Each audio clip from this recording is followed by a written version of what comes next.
I just spent the last, how long is this? Recording a video. Guess what I didn't do? Guess what I didn't do? Didn't turn the microphone on. I did not turn the microphone on. Why am I like this? Hello and welcome to my channel. Bear with me as I try and record, knowing that I spent the last 42 minutes recording a video and didn't have the microphone on. So literally all you were gonna get is this. Let me do it. That was it. That was what you were gonna get. I can put in a clip too. Because I had no idea that I wasn't recording with audio. How does this happen? I'll tell you how. Inexperience. Hello. Welcome. If you're new here, which you probably are, because obviously I don't know how to record. My name is Gabby, and this year I decided to embark on a crazy journey. At the beginning of this year, I decided that I was competent and psychologically in so good of a place that I could read 100 books a year. Did I get there? No, absolutely not. Nowhere close. Can I say that I got to 10% of that goal? Yes, I did. Can I say that I got to 15% of that goal? No, I cannot. Not possible. Let's talk about it. And let's talk about what I want to do next year in 2026. This year, I read a whopping 13 books. I am not going to do my yearly wrapped books yet because I still have a couple more days. So I'm going to try and read a few more books to try and get to 15. Let's just get to 15. Let's get to that 15% because I read 13, which is not nothing, okay? If I'm being honest, that is a lot more than last year. Go watch that video if you want to know how many books I read last year. It's not impressive. So this year, right, I started off really strong. January 1st, reading. Granted, I was on break. My work has like a recess period where we don't work between Christmas Eve and New Year's. We have all that time off. So I was motivated. I was like, yes, I can do this. And I was listening to my audiobook. I had that book on my Kindle. I had borrowed it from the library. I was doing good. I read a book in the first week. And then I kind of like slowed down a bit, but I skipped a week. I didn't finish reading a book, but then the week after I was like, okay, let's get back into reading. I finished reading another book. Then I started my third book. And I think that's where everything just went wrong. So in January, I did good. I finished 2 books. And I was like, yes, I'm behind, terribly behind, because to read 100 books a year, which I would have known had I even thought about it or done the math, to read 100 books a year, going from someone like me who didn't have the structure. I didn't have the discipline yet. I didn't have the practices in place to read 100 books a year, because it is possible. Don't get me wrong, it is 100% possible to read 100 books a year. Granted, at that point in time, I was not equipped with all of the tools that I needed to have to be able to read 100 books a year. Right, I didn't have my routine. I didn't understand like you had to forego certain things, right? You had to like basically give up social media, which shouldn't be that hard, but apparently for me it was hard. So yeah, and where I really messed up is in the month of February. I decided to read a book that I really should have DNF'd. And I'll talk about it in my recap, but it just wasn't for me. And I really, really wanted that book to be for me. It was, the premise was about friendship and girls and like an art school, and it's their senior year. And they're friends, but they're also competing against each other, which I think is a really interesting dynamic when you have people that are close, they live together, but at the back of everyone's head, they're like, if this person gets the prize, I don't get the prize. I felt like there was a lot of potential with all of the ideas, and it was like a horror kind of like macabre type of book. It just fell short, and I think me trying to get through it and trying to like drag myself through it really put me in a reading slump that lasted like 4 months. So that didn't help. But it's okay, because I somehow was able to get like re-inspired by reading. I did try Book of the Month because I wanted the hat. No comment. I don't even know where that hat is, but it's just a really cute hat. I'll try and find a picture and show you all, but it was just so cute. And I was like, this is cute. I want it. It's $5. Yeah, I fell for that deal. You know that $5 deal? How they get you is you do the $5 deal and then you have to pay at least 1 month after that. So after I paid for that 1 month, I was like, I'm done. Because I didn't understand. So what I didn't know about Book of the Month, and maybe correct me, I might be wrong. So if I'm slandering Book of the Month, I'm so sorry. But like how I thought it was supposed to be is that you do Book of the Month, right? And you get to, if you don't like the book that they have for that month, because there's specific books for every month, then you can pick whatever you want. That's how I thought it was going to be the entire time. No. How it was is the first time I did it, they let me start with whatever book was in their repertoire. I was like, okay, yes, love it. The second time, I could only pick one of their monthly picks. Like I had to pick one of the monthly picks. And then if I wanted to, I can add additional books to that. Was not happy with that. Because I was like, no, you don't understand. I don't read a lot of the stuff that you all usually have in your monthly picks. So what was I was supposed to just like pick something that I wasn't gonna read or be excited about. And I had that book lingering in the back of my mind. I'm like, oh my God, no, I can't have it be another this situation. So I ended up canceling immediately, but I got my hat, so we were good. And then the book that I got in my first Book of the Month was Watermoon. My sister's currently reading that, so I don't have the copy on me, but Watermoon, very good. Didn't like the ending. We'll talk about it in my Wrapped, but it was really good. It was a quick, like every chapter is just quickly getting through it. They're super short chapters. And the way that the author wrote the novel is just every chapter had its own arc. So it kind of left you on a cliffhanger, which like, again, enticed you to read even more. So that was like a good, like, ooh, I can do this again. I can like read a lot, maybe not 100 because I've messed up so many months. Like truly, I don't think I did Book of the Month until like June or something. So like after February, it was like April, May, like literally how many months passed and I was already so behind because I'd only read the 2 and then the third one that took me forever to finish reading. So yeah, I read Watermoon. It was very good. The second book that I had to get from Book of the Month was We Bury Our Bones or something. Bury Our Bones. Bury Our Bones in the Midnight Soil by B.E. Schwab. I did not read. That one I didn't read.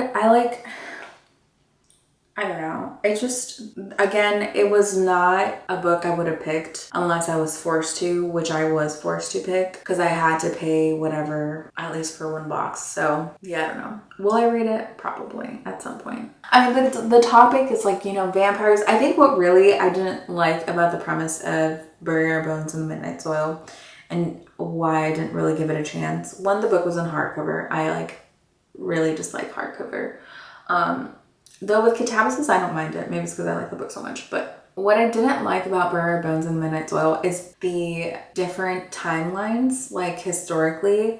And I think this is a me thing. I think I'm just prejudiced against books that have that, which is like sounds so mean of me to say. I should give them a chance. I should, you know, give books that happen in like, you know, in the 1800s, and then they have a storyline that happens in the 1900s, and then a storyline that happens in the 2000s or whatever in the future.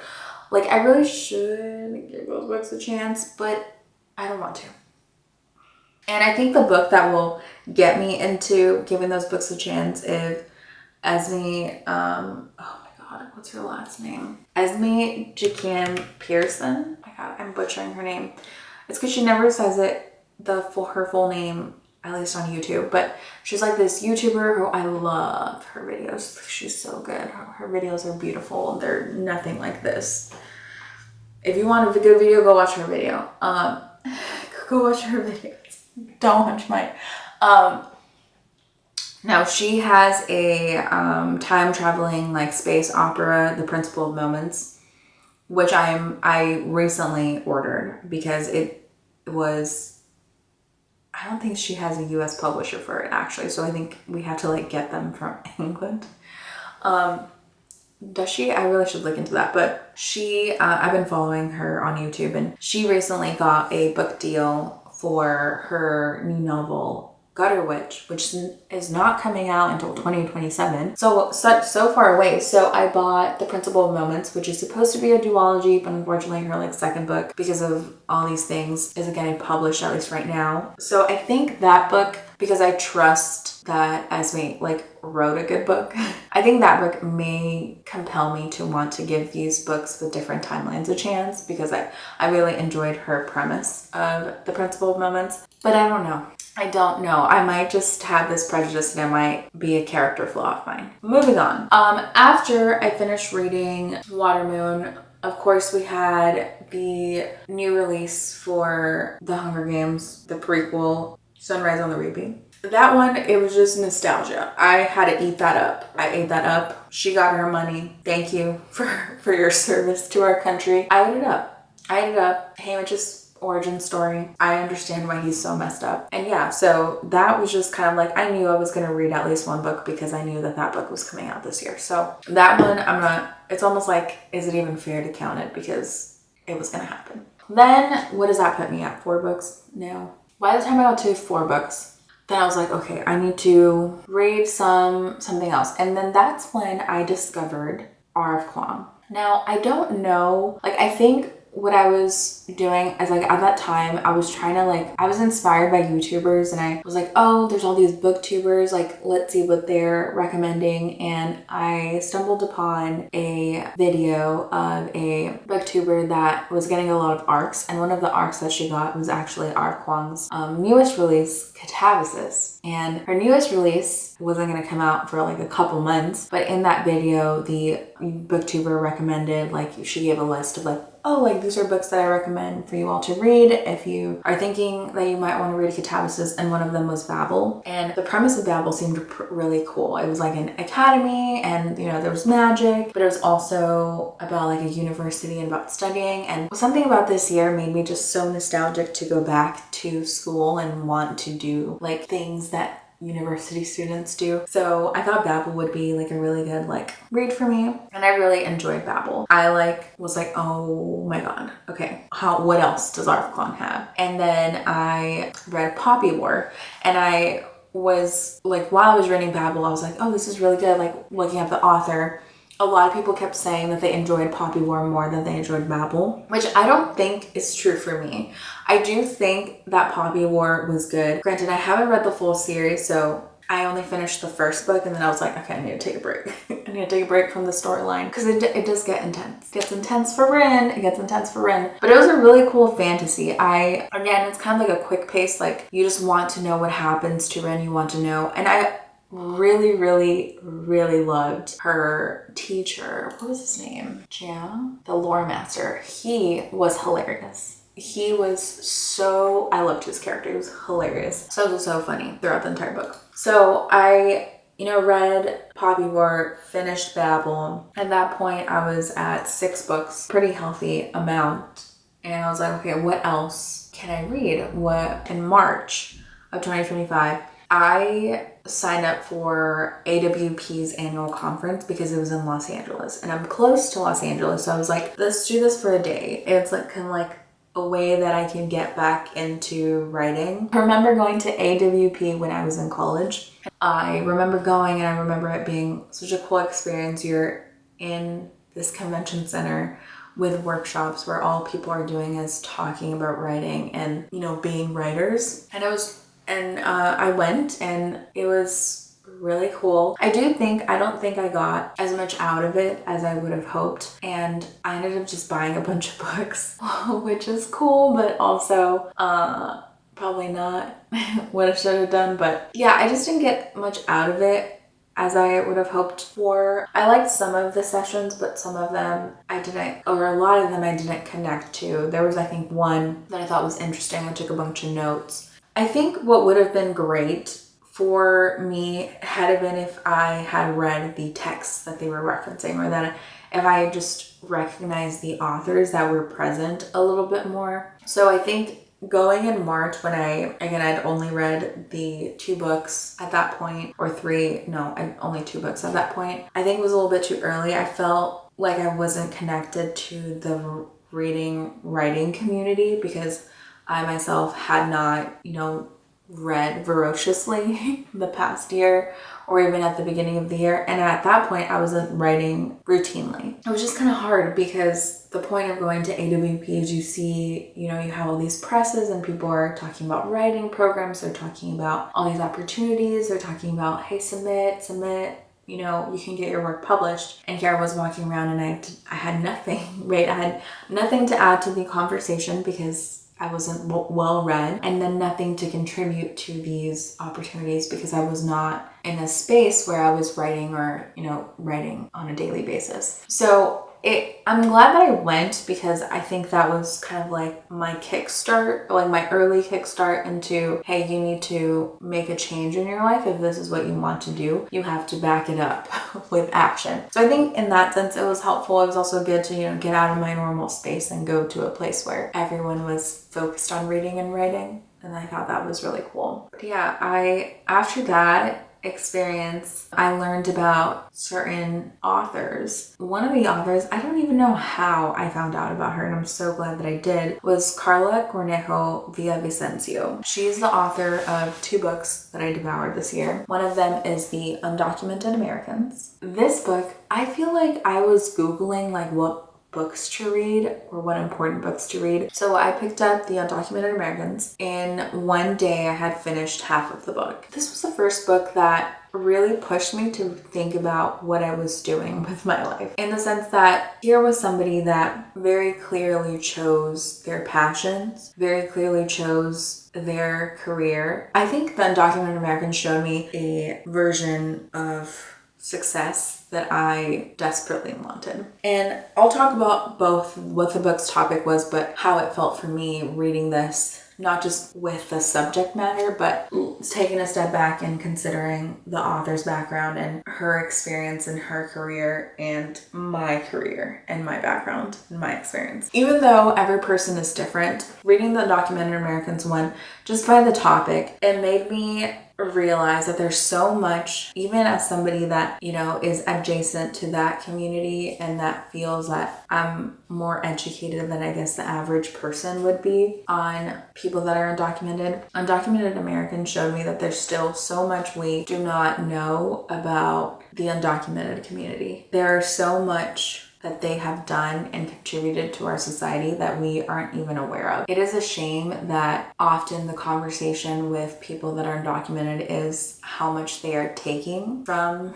our nation instead of all of the contributions they have done with little to absolutely no reward. And often to the point to where it's been detrimental to them to actually offer what they have offered. So The Undocumented Americans, it is, I don't want to say it's a memoir, because it's not. It's definitely like a nonfiction text. But the author, Carla Cornejo Villavicencio, she is also undocumented. So I think when you have a work like this where the subject matter is people that are undocumented and their trials and tribulations in this country, as the author, because you can connect to that so deeply, you can't help but also self-reflect as you're writing and putting the work together. So that's something that I really appreciated from the text. But after reading it, from me as like on this side of things, outside of the topic and outside of, what I learned, it was a little bit kind of, I don't want to say it was triggering because that's not the right word, but it was kind of like a moment of reflection for me to see that somebody who was undocumented, who had way more challenges than I ever could imagine, was able to follow their passion and something that they are uniquely able to do. It was challenging seeing somebody that is undocumented that has struggled a lot more than I have and that has not, doesn't have all the opportunities that I have, follow their passion, even though something like writing and majoring in English is often communicated as a, unstable profession, and it's communicated as you're not going to make it.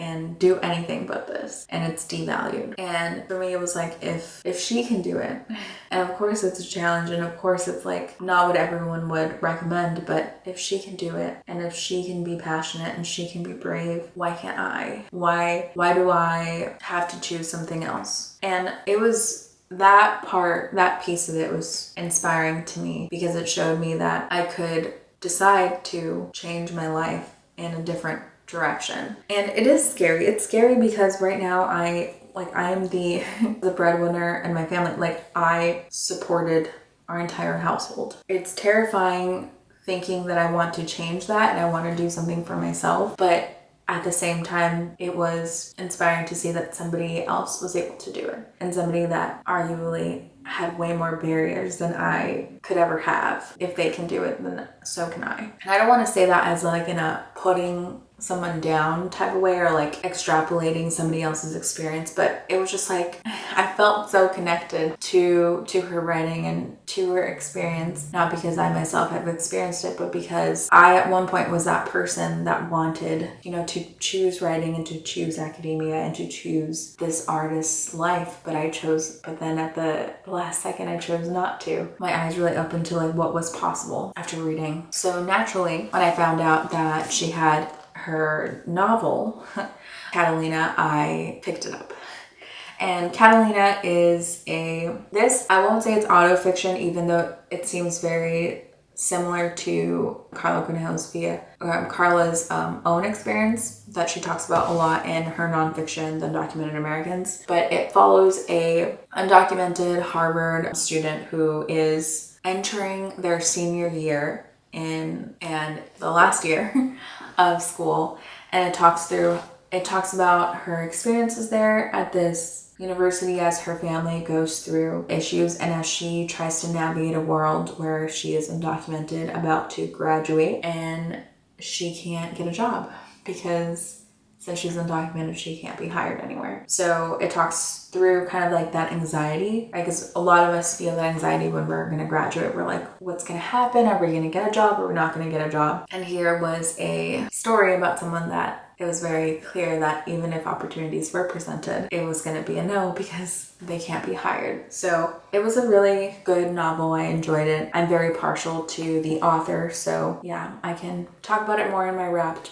yearly Wrapped books. But where was I going with all this? I guess all of that is to say, once I started to read Carla Conejo Villavicencio, it's just the fire inside of me lit up, and I was super focused on making sure that I was doing what was going to benefit me in the long run, meaning I was doing what was going to get me closer to living out my dream of fully having a career that is only about writing and reading. And at that time, it was really scary because it felt impossible. It felt like this is not going to happen. Like, how can I leave my job? I have a very good job. I'm very stable. It's believing that stability is terrifying to me, to someone that literally works so that they don't lose their home and, can keep the lights on. So kind of just started small. I was like, okay, before I think of anything super crazy, let's just try and make reading a habit. And after I finished The Undocumented Americans, I quickly just started to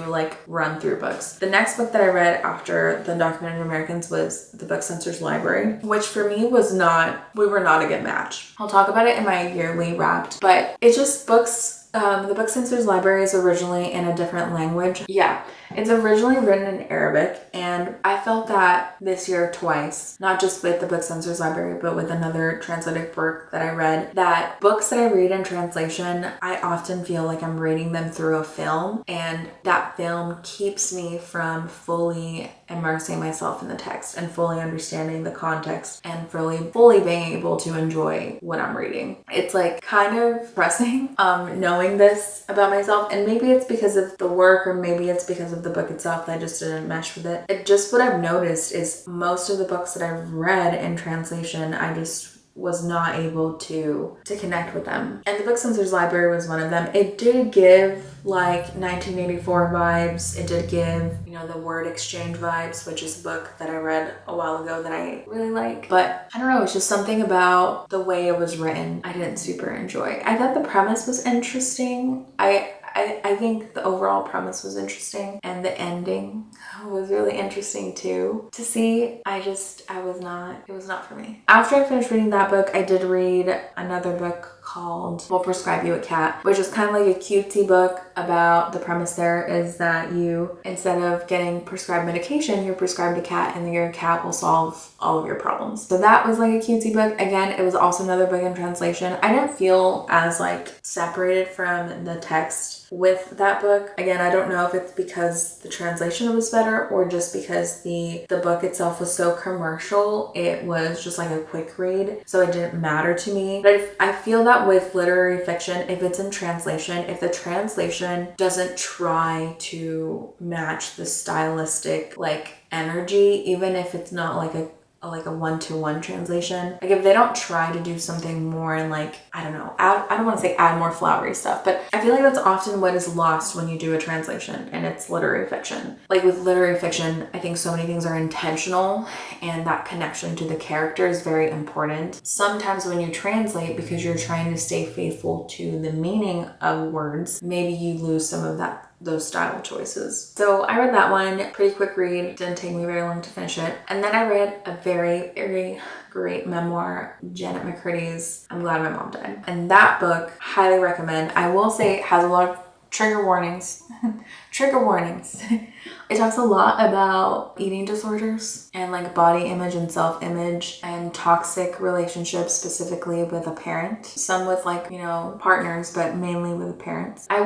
Would I say it goes as far as like abuse with a parent? I mean, emotional for sure, but she does such a good job of explaining her story. And, I think what I've seen a lot, especially on her page, is a lot of people attacking the book and attacking her because of the title. And the title, I'm Glad My Mom Died, is, I don't even think it's mentioned anywhere. I don't think she says those words anywhere in her book, but like the title is kind of like the underlying thread that you see at the very end, and her coming full circle with her relationship with her mom. Because what Jeanette, sorry, mispronouncing her name, I think it's Jeanette. What she does a good job of is communicating to the reader how much she loved her mom, and how much she loved her mom was almost detrimental. And you never want to put a child in that position where they feel like to receive your love, they have to do whatever you want them to do.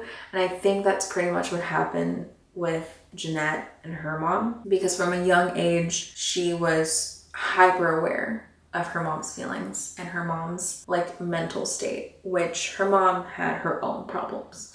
And we learn about them in Jeanette's book. But from a very young age, all she wanted to do was please her mom and make her mom happy. And unfortunately for Jeanette, that meant like making decisions as a small child, basically like a baby. She was like 6, 7, making decisions that were for her mom's benefit at her own detriment. And one of the most vivid descriptions that she has, where she talks about how much she hates acting, but she does it because her mom wants her to. And that's like her mom's dream. And, seeing Jeanette do it fulfills something in her mom. So her describing like how it makes her so uncomfortable and makes her feel like she wants to rip off her skin, I think that was kind of like the start of the arc of, her getting in this really toxic relationship with her mother, where essentially her mom continues to like dig to not have Jeanette grow up or leave her for fear of her being alone. So then Jeanette then retreats and further into herself and into that relationship, which unfortunately for both of them is just very toxic. And I think that by the end of the book, Jeanette like comes to realize that unfortunately a lot of the things that her mom did were not helping her at all. A lot of the things her mom encouraged when Jeanette was a child were actually not good for a child to be encouraged to do, right? We shouldn't encourage children to go on these crazy diets and restrict their calorie intake, or make them feel like eating is bad, or like calling your child these horrible things just because you're afraid that they're growing up or gonna leave you. So I think by the end she like comes to terms with that, and she does say that it takes her a long time to get there. But I think by the end she like comes to terms with the fact that she loves her mom. She loves her mom deeply, but her mom was not the best parent. And her mom, unfortunately, like passing away was what was able to allow Jeanette to heal. Because her mom was now no longer a part of the equation, no longer someone that was hurting their relationship and unfortunately hurting Jeanette. So I think it was great. Such a good memoir. Some parts were hard to read because of the pain both Jeanette and her mom were in. So I do give those trigger warnings for those of you that need it, but again, if you are okay with it, I do recommend it. Crazy. So after I finished all of these books in December, I was just really motivated and I was like, I can do this. I can make reading more of a part of my life, and I can make writing more a part of my life, and I can work to eventually make that my whole life. So what I started to do in the last couple of days is to really start writing way more. I set the goal to write at least 1,000 words a day, which at first was hard. The first couple of days that I did it, it just was not working.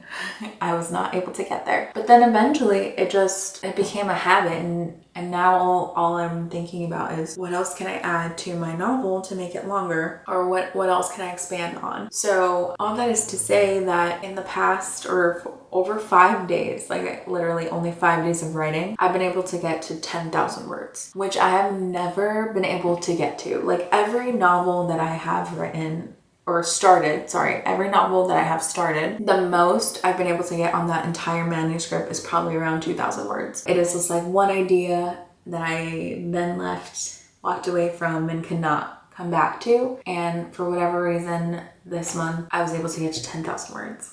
10,000 words. Maybe I'm crazy, maybe that's not a lot. For 5 days, tell me if that's not a lot and I'm like, I need to calm down. But like for me, it was just a big deal. It was such a big deal to get to 10,000 words, and I was like, oh my God, this is possible. Like I can do this. Like I can actually work so hard that I can finish this manuscript, let it like sit for a bit, work on some other work now, and have 2 drafts before the end of next year. Like the fact that I can do this by the end of 2026 to me is just even more motivation to like take the steps to do this like full time. And like I know I'm not gonna be able to do that like right away, even if I were to like be super great and publish this novel. There's so many things like, is it gonna be successful? Is this gonna be like a bestseller? Even if it is, am I gonna be able to live off my writing right away? Probably not. But the fact that it's something that I can hope for and work towards is so refreshing, and it's just, I don't know, it's like a huge weight lifted off my shoulders, because what I've been thinking a lot in 2025 is just that not monotony, but just the consistent theme of, oh my God, is this going to be the rest of my life? Like day in and day out, this is what I'm going to be doing. And when I think about it, if what I'm going to be doing is what I'm currently doing, that's terrifying.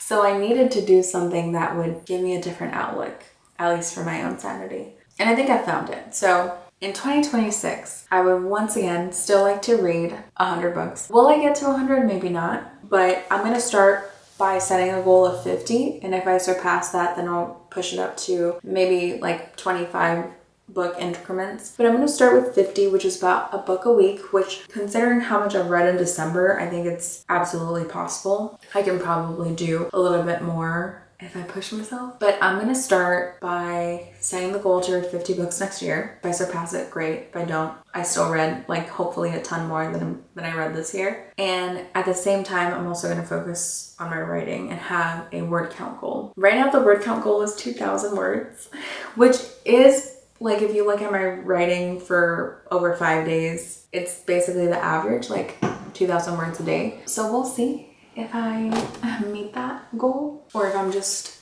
psycho and it's not possible. But yeah, I just want to see if I can do it. You know, I'm seeing a lot of trends right now on social media. People are like talking about like fail goals. Like, hey, fail 1,000 times with me.